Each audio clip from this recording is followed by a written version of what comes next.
আমার প্রিয় দিদিদের আমার তরফ থেকে সবাইকে হাত জোড় করে নমস্কার জানাচ্ছি। সবাই ভালো থাকবেন আপনারা।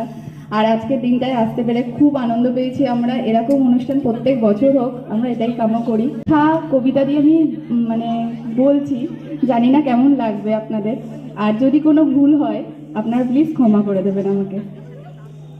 আমার প্রিয় বিদ্যালয়, প্রণাম করি সর্বপ্রথম বিদ্যালয়ের শিক্ষয়িত্রীদের চরণে। পড়িতেছি কবিতা একটি আমি সন্ধ্যা গার্লস হাই স্কুলকে নিয়ে। নয়তো আমি লেখক কবি, লিখেছি যা এসেছে মনে। ত্রুটি হইলে নিজ মননে শোধন করিবে সব জনে জনে। বিদ্যালয়ে পুনর্মিলনে আসিয়া ভীষণ আনন্দিত হলাম। নবীন প্রবীণের সুকলরবে ভরে উঠুক আমাদের স্কুলের নাম। ফেলে আসা সব দিনগুলোর কথা আজও মনে পড়ে। 14 বছর অতীত হইলেও নানা বিষয়ে মাথা নড়ে চড়ে।